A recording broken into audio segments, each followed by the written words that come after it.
Good morning વિદ્યાર્થી મિત્રો વ્યતિકરણ અને એના પર આધારિત યંગનો ડબલ સ્લિટનો એક્સપેરિમેન્ટ, સહાયક વ્યતિકરણ, વિનાશક વ્યતિકરણ, સહાયક અને વિનાશક વ્યતિકરણની શરતો, બે ક્રમિક પ્રકાશિત અને અપ્રકાશિત સલાકા વચ્ચેનું અંતર, આ બધા 4-5 વિડીયો તમે લોકોએ જોઈ લીધા હશે. અને એવી જ પ્રકાશના તરંગો પર આધારિત એક બીજી સરસ ઘટના છે વિવર્તન, જેને ઇંગ્લિશમાં આપણે કહીએ છીએ ડિફ્રેક્શન. તો વિદ્યાર્થી મિત્રો, વિવર્તન જે છે એને એક સિમ્પલ ઉદાહરણ તમને હું આપું તો તમે કોઈ પણ બ્લેન્ક સીડી તમે કે રાઇટ કરેલી કોઈ પણ સીડી હોય, કોમ્પેક્ટ ડિસ્ક, એને ઊંધી કરીને જોશો તો એના પર પ્રકાશ આપાત થાય ત્યારે ત્યાં આગળ તમને લાલ, પીળો, જાંબલી આવા કલરનું એક ફેડેશન તમને દેખાય છે, ફેલાયેલા કલરો દેખાય છે, બરાબર? તો એના માટે વિવર્તનની ઘટના જવાબદાર છે. અને વિવર્તનને સમજવા માટે બીજી એક વસ્તુ બહુ સરસ ઉદાહરણ છે. તમને ખબર છે કે કોઈ એક બંધ રૂમ હોય અને અહીંયા દાખલા તરીકે બંધ રૂમનો ડોર છે. તમે અહીંયા છો, બરાબર? તો અહીંયા એક વ્યક્તિ ઉભેલી છે જે રૂમની બહાર છે. તો અહીંયા રૂમની બહાર ઉભેલી બે વ્યક્તિઓ વાતો કરશે તો અંદર રહેલી વ્યક્તિ જે છે એ એનો અવાજ સાંભળી શકશે પણ એને જોઈ નહીં શકે. સમજ્યા તમે? રૂમની બહાર અહીંયા દરવાજો છે ને અહીંયા બે વ્યક્તિઓ વાત કરતા હશે તો અહીંયા બેઠેલા તમને આ લોકો કંઈક વાત કરે છે, અવાજ તમે સાંભળી શકશો પણ તમે એને જોઈ નહીં શકો, બરાબર? જોઈ નહીં શકો. તો જોઈ કેમ નહીં શકો? તો એના માટે, અને એને સાંભળી શકો છો પણ જોઈ નથી શકતા, તો સાંભળવા માટે આપણે ધ્વનિ તરંગ જોઈએ અને જોવા માટે આપણે પ્રકાશના તરંગો એટલે કે દ્રશ્ય વિભાગના તરંગો. એટલે બેઝિકલી કયા તરંગો થયા? પ્રકાશના તરંગો થયા, બરાબર? તો આ બંને તરંગોમાં કંઈક ડિફરન્સ છે એવો કે જેથી તમે અવાજ સાંભળી શકો છો પણ એને જોઈ નથી શકતા. તો આપણે અહીંયા એક બહુ અગત્યનું કારણ વિવર્તનની મદદથી સમજવાના છીએ કે ધ્વનિ તરંગો જે છે એ તમે અનુભવી શકો છો, પ્રકાશના તરંગો અનુભવી શકતા નથી. તો એ વિવર્તનની મદદથી સમજીશું. તો વિવર્તનની ઘટનાને સમજવા માટે સૌથી પહેલા તો કે વિવર્તન શું છે? તો વિદ્યાર્થી મિત્રો, વિવર્તન એટલે એવું આપણે કહી શકીએ છીએ કે પ્રકાશનું કોઈ અડચણની ધાર પાસેથી વાંકા વળવાની ઘટનાને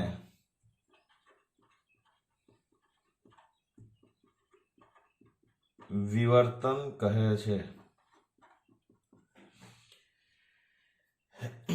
બરાબર?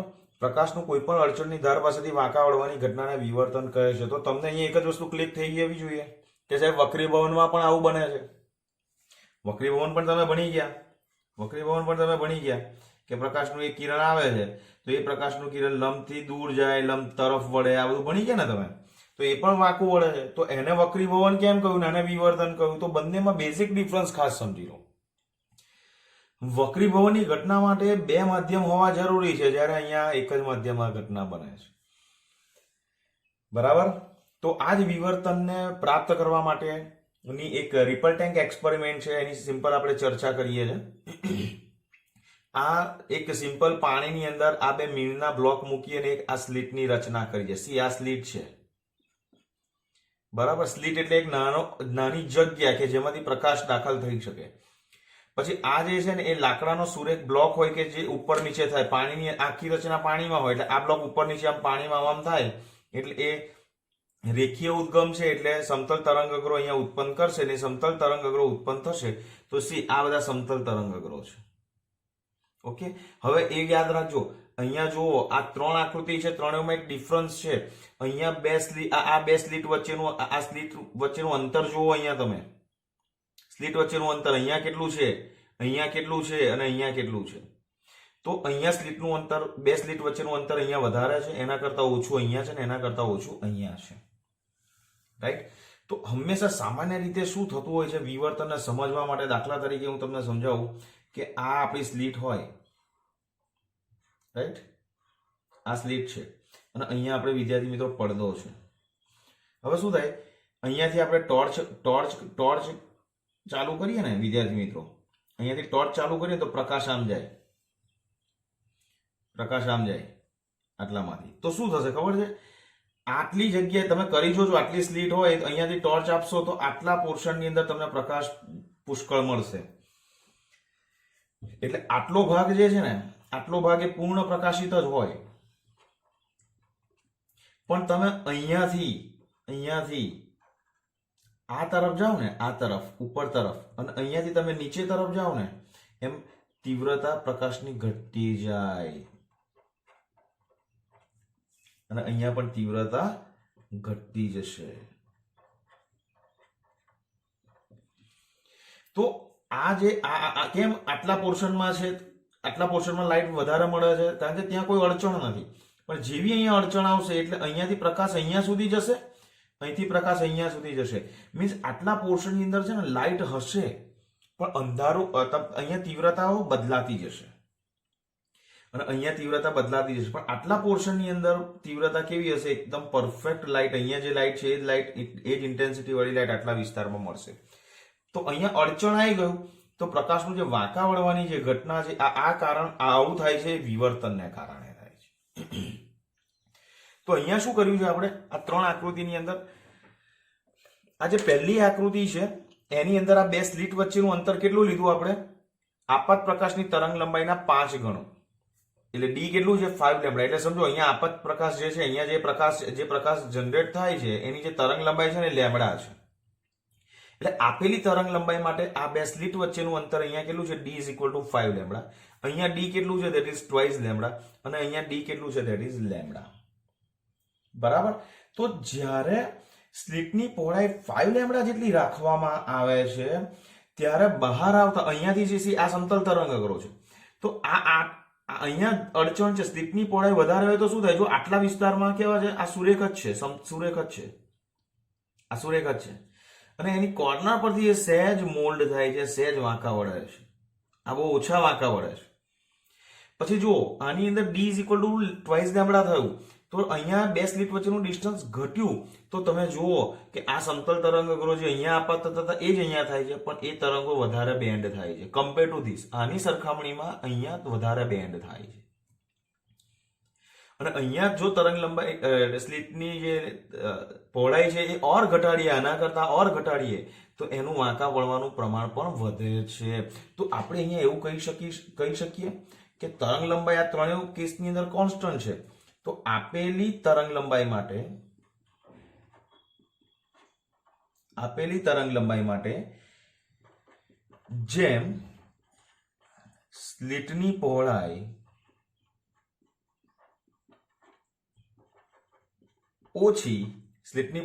ઓછી તેમ વિવર્તનની માત્રા વધુ. આ 1 માર્કના એમસીક્યુ, આ તમારું 1 માર્કનો એમસીક્યુ થઈ ગયો.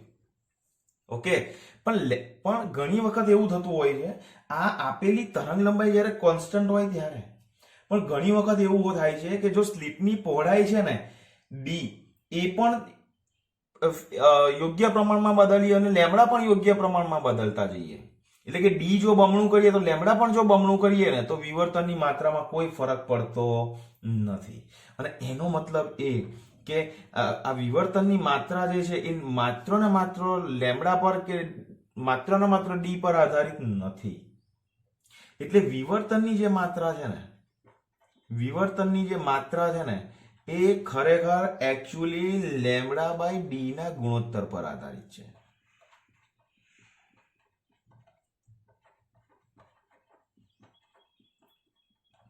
હું સમજાવું છું, ઉદાહરણ સાથે બધું સમજાવું છું, ચિંતા ના કરો. બધું સમજાવું છું. હવે શું થાય જો આની અંદર લેમડા બાય ડી કેટલો થાય? જો અહીંયા ડી બરાબર 5 લેમડા. હું પહેલી ફિગરની વાત કરું છું. This is your figure number 1, figure 2, figure 3. સમજવા માટે છે, રાઈટ? સપોઝ ફિગર 1 લઈ લો.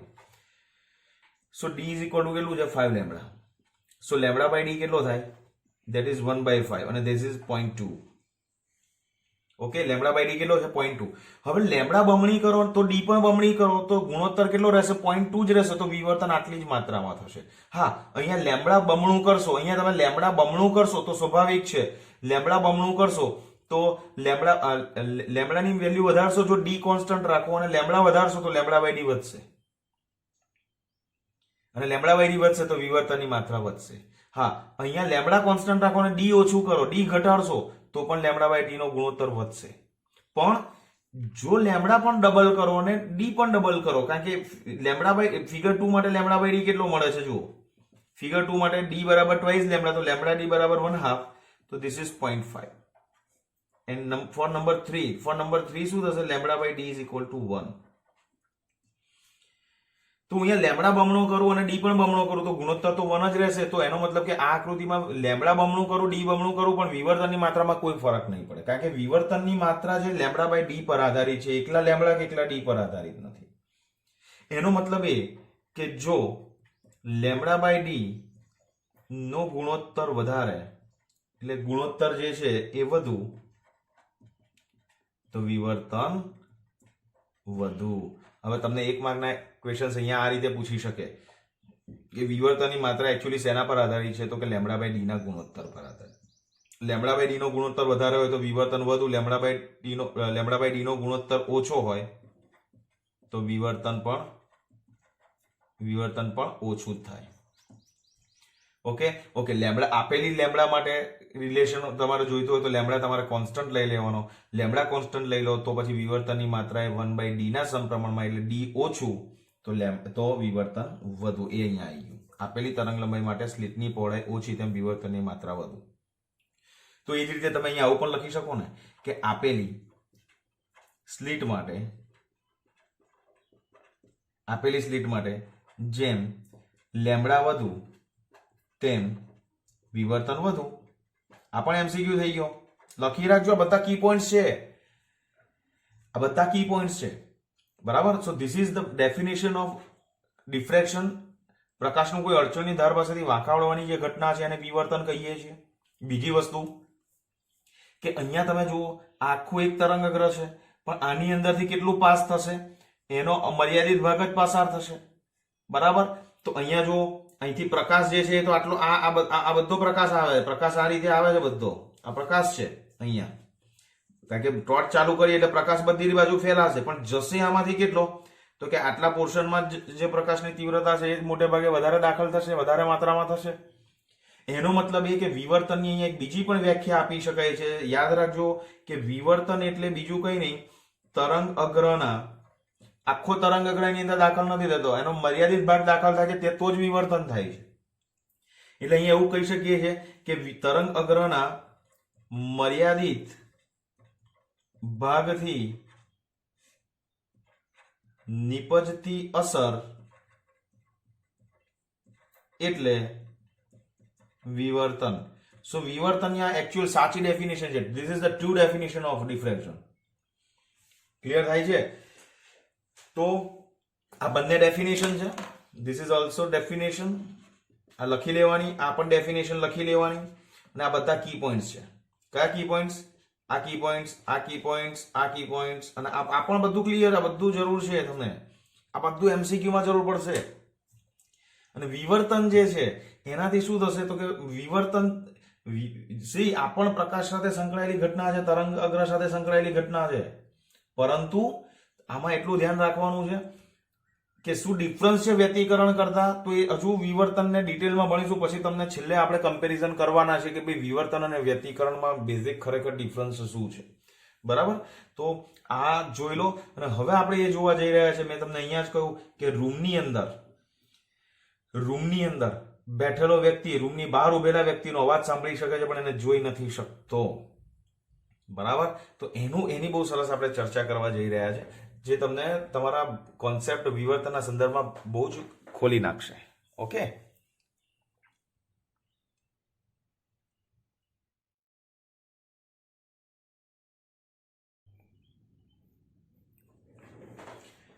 હા, તો વિદ્યાર્થી મિત્રો આપણે ચર્ચા કરવાની છે હવે કે ખુલ્લા બારણાની પાછળ ઉભેલી વ્યક્તિ બારણાની બીજી બાજુ ઉભેલી વ્યક્તિનો અવાજ સાંભળી શકે પરંતુ તેને જોઈ શકતી નથી. તો સૌથી પહેલા આપણે જે જરૂર પડવાની છે એ આની પડવાની છે કે સી આ એક રૂમ છે,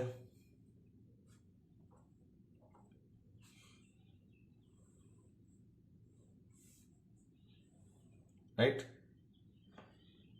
ઓકે, અને આ રૂમમાં તમે અહીંયા બેઠા છો અને અહીંયા એક વ્યક્તિ ઉભેલી છે. તો આ તમે છો, યુ આર, અને આ થર્ડ પર્સન છે, ત્રાહિત વ્યક્તિ જેને આપણે કહીએ છીએ, અને આ દરવાજો છે. તો વિદ્યાર્થી મિત્રો, આ દરવાજો છે ને એ અહીંયા તમારી સ્લીપનું કામ કરશે. આ તમારી શું કામ કરશે? સ્લીપનું કામ કરશે. હવે વિવર્તનની માત્રા જે છે, હમણાં ચર્ચા કરી કે વિવર્તનની માત્રા શેની પર આધારિત છે? તો કે વિવર્તનની માત્રાનો આધાર લેમ્બડા બાય ડી ના ગુણોત્તર પર છે. બરાબર. બીજી વસ્તુ, વિવર્તન કોનું વધારે થશે? તો કે જેમ લેમ્બડા બાય ડી વધુ તેમ વિવર્તન વધુ. હવે શું થાય છે કે ધ્વનિ તરંગો અહીંયાથી નીકળે છે ને, તો એનું વાંકા વળવાનું પ્રમાણ વધારે છે. આનો મતલબ એવો થયો, ધ્વનિ તરંગો છે એનું વાંકા વળવાનું પ્રમાણ વધારે છે તો જ વિવર્તન વધારે થાય, અને પ્રકાશના તરંગો છે એનું વિવર્તન ઓછું છે, એનું વિવર્તન ઓછું થાય છે. ધેટ મીન્સ કે એનું લેમ્બડા બાય ડી નો ગુણોત્તર નાનો છે. તો હું તમને એકચ્યુઅલી ધ્વનિ તરંગ ઉદાહરણ લઈને બતાવું છું કે ધ્વનિ તરંગો અને પ્રકાશના તરંગોમાં લેમ્બડા બાય ડી નો ગુણોત્તર કોનો વધારે છે, રાઈટ? તો સૌથી પહેલા આપણે શોધીએ છીએ, ચલો આપણી સ્લીપની પહોળાઈ તો ફિક્સ જ છે. ચલો આ દરવાજો છે, તો દરવાજાની પહોળાઈ આપણે લઈ લઈએ છીએ, દેટ ઇઝ 1 મીટર. સામાન્ય રીતે કોઈ પણ ઘરનો દરવાજો એ 2.5 થી 3 ફૂટની વચ્ચે હોય તો આપણે એને આપણી ગણતરીમાં સરળતા રહે એટલા માટે એ કેટલું લઈએ છીએ? 1 મીટર એઝ ઇટ ઇઝ લઈ લઈએ છીએ. ક્લિયર? હવે સૌથી પહેલા આપણે જોઈએ ધ્વનિ તરંગો માટે.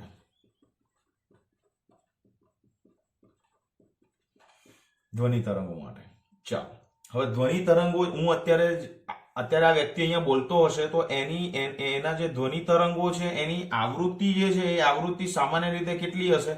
તો કે સામાન્ય રીતે 20 હર્ટ્ઝ થી 20 કિલો હર્ટ્ઝની વચ્ચે હોય. તો હું અહીંયા આગળ આપણે કેલ્ક્યુલેશન માટે 330 હર્ટ્ઝ લઉં છું, સરળતા રહે એટલા માટે. ઓકે, આપણે લેમ્બડા બાય ડી શોધવા જઈ રહ્યા છે ધ્વનિ તરંગો માટે. બરાબર. હવે લેમ્બડા બાય ડી તમારે શોધવું હોય તો તમારે લેમ્બડા તો શોધવું જ પડે.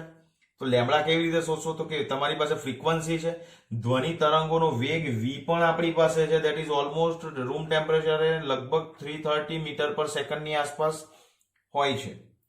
તો આના પરથી ધ્વનિ તરંગોની તરંગ લંબાઈ લેમ્બડા કેટલી થશે? તો કે લેમ્બડાનું તો આપણી પાસે ઇક્વેશન છે. કયું? શું ઇક્વેશન છે? v divided by new.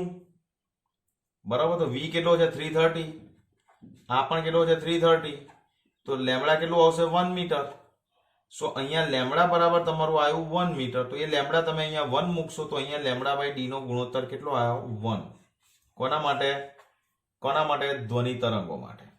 Okay, હવે પ્રકાશના તરંગો માટે શોધીને બતાવું તમને હું. ચલો, પ્રકાશના તરંગોની તરંગ લંબાઈ લેમ્બડા કેટલી હોય તમે ભણી ગયા તો કે that is between the 4000 angstrom to 8000 angstrom. Clear છે? તો હવે આપણે આની એવરેજ લઈશું. તો કે આપણે સામાન્ય રીતે પ્રકાશની તરંગ લંબાઈ આપણે 6000 એંગસ્ટ્રોમ લઈએ છીએ. So that this is 6 into 10⁻⁷ metre. So આ વ્યક્તિ જે છે એના બોડી ઉપરથી એક ઓબ્જેક્ટ તરીકે લો તો એ પોતાના સરફેસ ઉપરથી કેટલી તરંગ લંબાઈ વાળા તરંગોનું ઉત્સર્જન કરે છે? પ્રકાશના તરંગો કેટલા છે? 6000 એંગસ્ટ્રોમ. તો આના પરથી આવતા તરંગોની તરંગ લંબાઈ 6 × 10⁻⁷ મીટર છે, અને સ્લિટની પહોળાઈ તો એઝ ઇટ ઇઝ છે, d બરાબર 1 મીટર.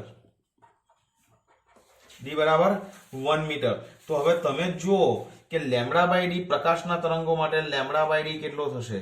તો કે lambda by D that is 6 into 10 raised to minus 7 divided by 1 અને which is equal to so lambda by D જે છે that is 6 into 10 raised to minus 7 which is very very very very less than sound waves. એટલે પ્રકાશના તરંગો માટે lambda by D નો ગુણોત્તર ધ્વનિ તરંગોના કિસ્સામાં જે ગુણોત્તર લેમ્ડા બાય ડી મળે છે એની સાપેક્ષે એની સરખામણીમાં ખૂબ નાનો છે. એનો મતલબ એ કે પ્રકાશના જે તરંગો છે પ્રકાશના તરંગોનું વિવર્તન પ્રમાણમાં ખૂબ ઓછું થાય છે. બરાબર. અને આની અંદર લેમ્ડા બાય ડી ની કમ્પેરિઝન આની કમ્પેરમાં ખૂબ મોટું છે.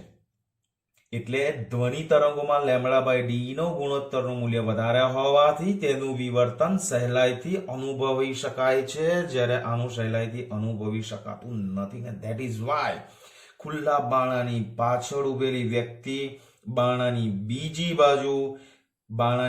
બાજુ ઉભેલી વ્યક્તિનો અવાજ સાંભળી શકે પરંતુ તેને જોઈ શકતો નથી. તો એની પાછળનું રીઝન વિવર્તનની ઘટના જવાબદાર છે.